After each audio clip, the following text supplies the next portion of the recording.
आशुतोष महाराज और आशुतोषाम्बरी साध्वी आशुतोषाम्बरी की समाधि के विषय में मैं कुछ अपना अनुभव बता रहा हूँ।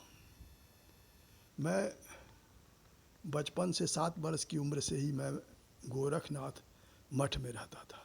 गोरखनाथ मठ में उस समय दिव्यनाथ जी महाराज महंत थे और उनके समय में योग और प्राणायाम होता था। संत लोग सुबह के समय उठते थे, जैसा वो बताते थे और जैसा वो विद्वान लाए थे वो बताते थे, उसी के अनुसार सब लोग करते थे। तो मैं भी जो है, क्योंकि मैं वहीं से रहता था, तो मैं भी जैसा सब लोग करते थे मैं भी वैसे ही करता था। तो उसमें बकिया कुछ तो जो जिसको योग कहा जाता है वो सिर्फ एक्सरसाइज है, यानी शरीर को स्वस्थ करने का उपाय है। जब स्वस्थ शरीर होगा तो स्वस्थ मन और स्वस्थ विचार होगा। उसके लिए प्राणायाम करना, सब लोग प्राणायाम करते थे, मैं भी प्राणायाम करता था। ये प्राणायाम मैं बचपन से लेके जवानी तक करता रह गया। जब मैं मठ से बाहर आया, नौकरी करने लगा, तब भी मैंने इसको बंद नहीं किया और मैं प्राणायाम दोनों समय करता था, सुबह शाम दोनों समय करता था। तो ये मेरी पत्नी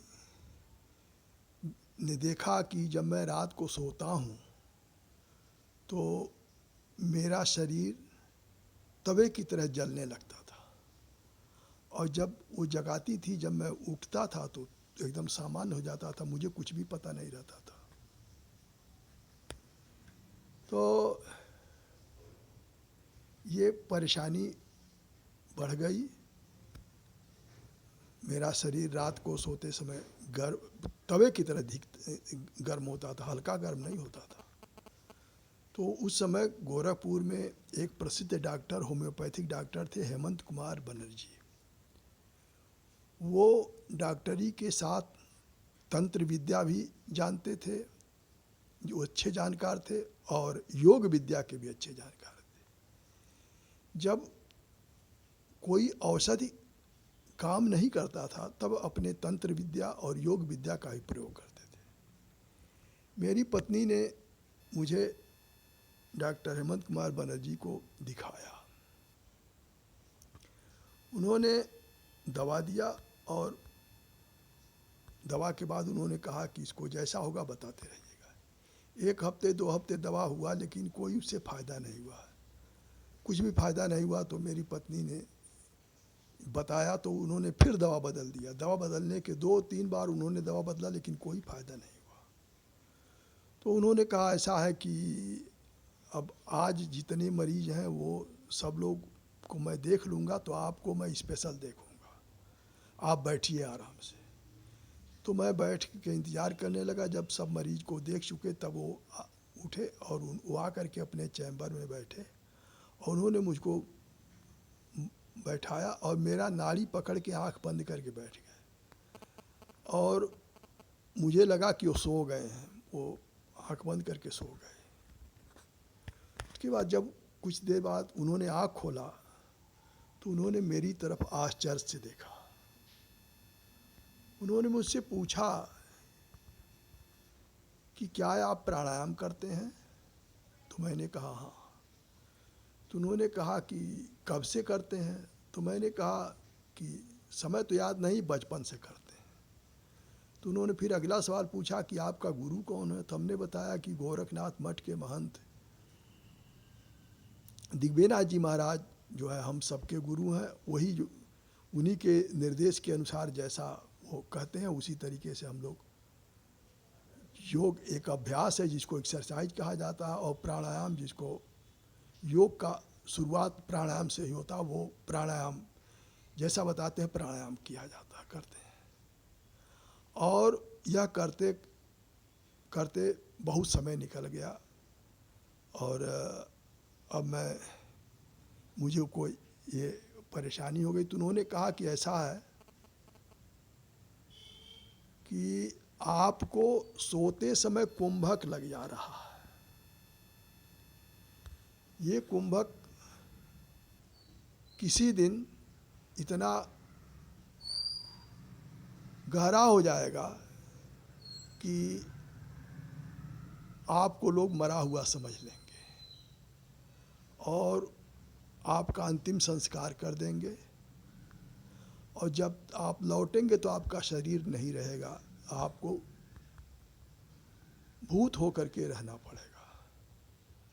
तो उन्होंने कहा, मेरी पत्नी से कहा कि देखिए, ये आप बात मेरी अच्छी तरीके से समझ लीजिए कि इनकी मृत्यु कभी भी हो सकती है, लेकिन अगर इनकी मृत्यु होती है तो इनको एक काम कीजिएगा कि इनका अंतिम संस्कार मत कीजिएगा, और न तो इनको बर्फ पर लिटाइएगा, इनके शरीर को ऐसे ही लिटा के छोड़ दीजिएगा।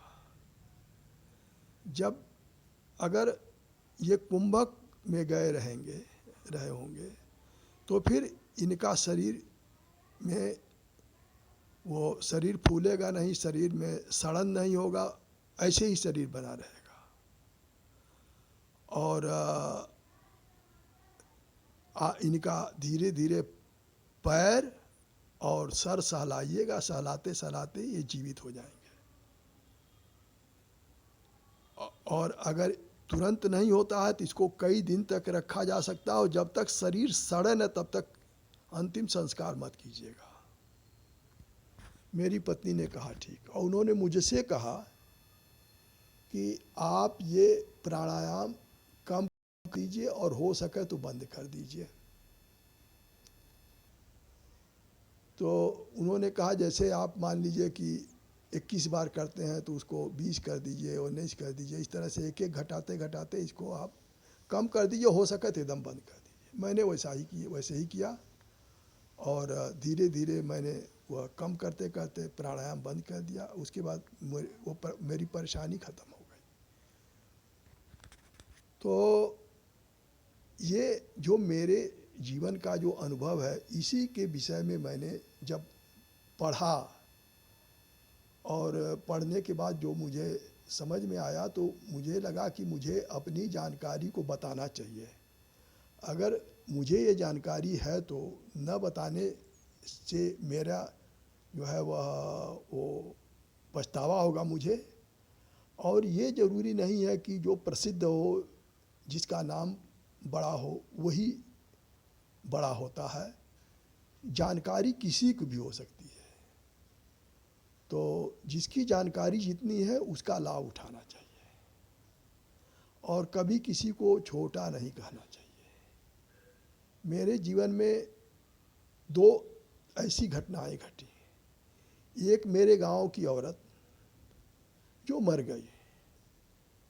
गई तो उसके घर कोई था नहीं, उसके घर के लोग रिश्तेदारी में गए थे।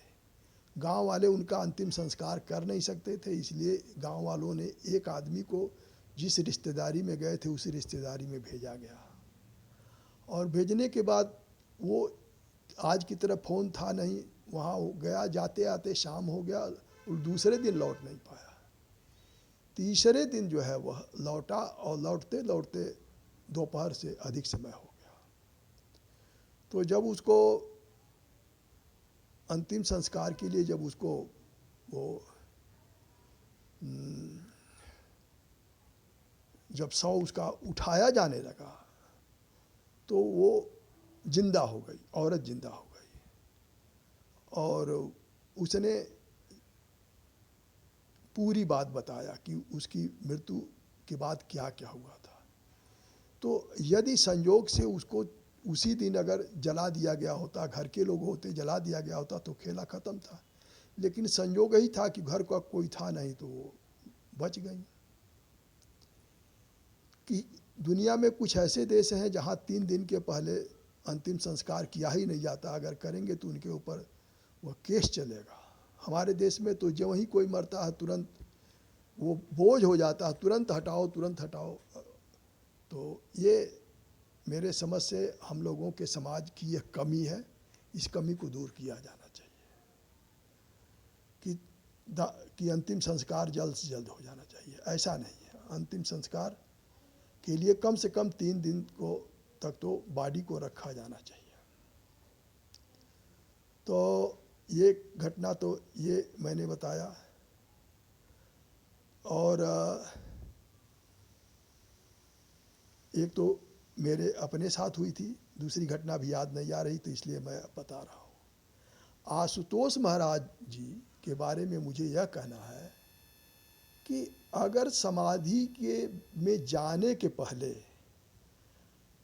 अगर आशुतोष महाराज जी ने यह कहा हो कि समाधि में चले जाएं तो उनकी शरीर को फ्रीजर में रख दिया जाए, तब तो फ्रीजर में रखा जा सकता है। लेकिन यदि उन्होंने फ्रीजर में रखने के लिए नहीं कहा था और शरीर में क्षरण की क्रिया नहीं हो रही थी तो फ्रीजर में नहीं रखा जाना चाहिए। फ्रीजर एक मशीन है, उसकी शक्ति अलग होती है और कुंभक की शक्ति और समाधि की शक्ति अलग होती है। एक शक्ति दूसरे शक्ति को परास्त कर दे, ऐसा नहीं माना जा सकता है। अगर आशुतोष महाराज ने समय फिक्स किया था कि मुझे इतने दिन के बाद लौटना है और नहीं लौटे तो उनके शरीर को फ्रीजर में रख करके उनको लौटने से रोक दिया गया।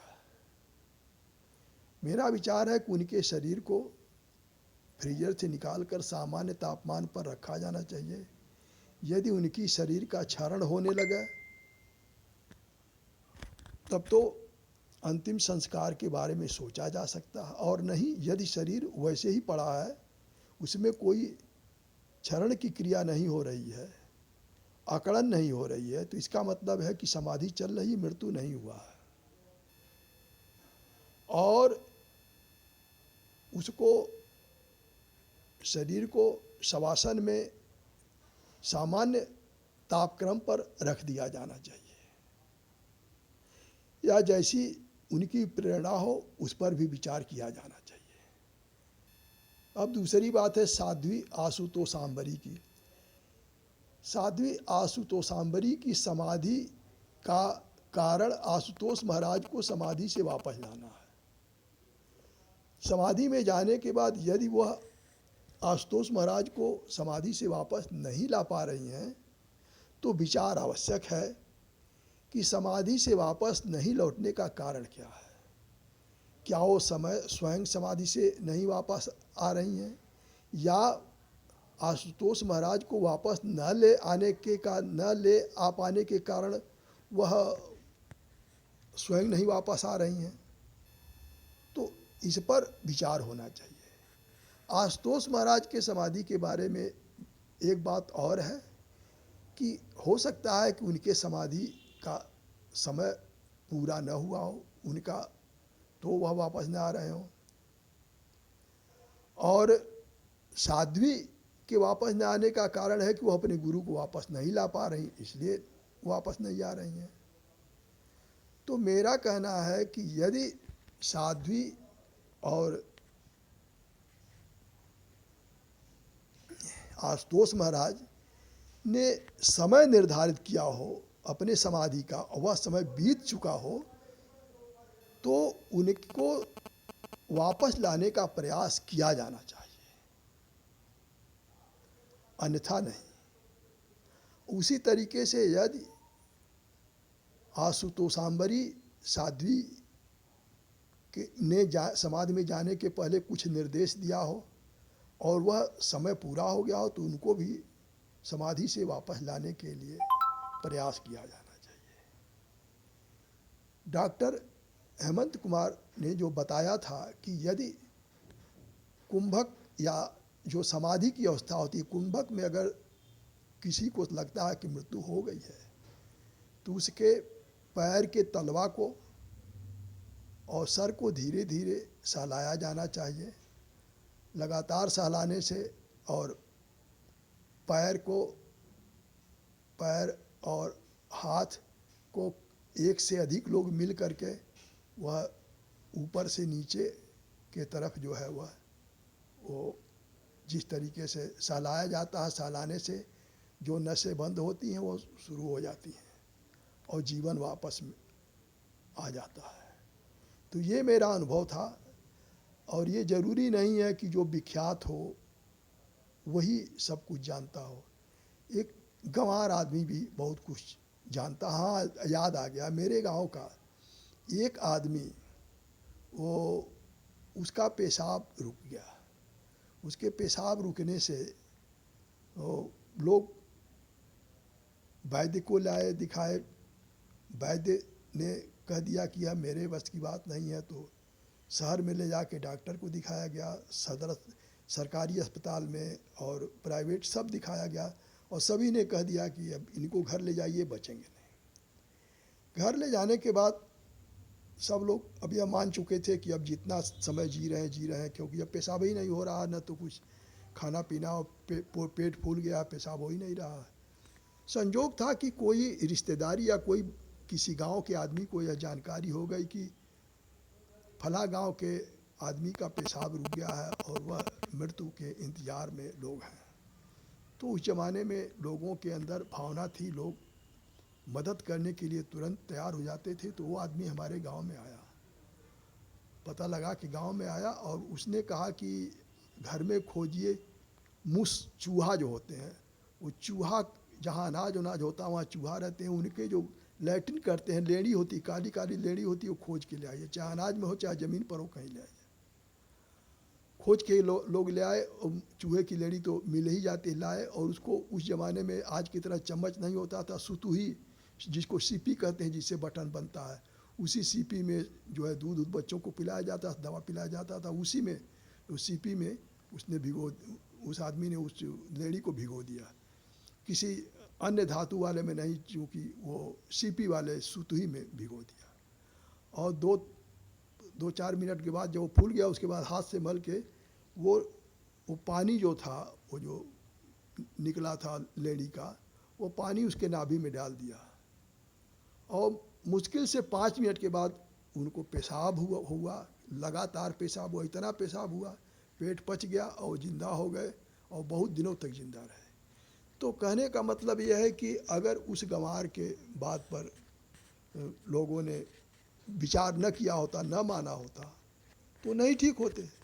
तो हमारे कहने का मतलब है कि सबकी बात पर विचार किया जाना चाहिए। जो हमारा अनुभव है, मेरे अनुभव पर विचार किया जाना चाहिए, और यदि हो सके तो उसके अनुसार उपाय करना चाहिए।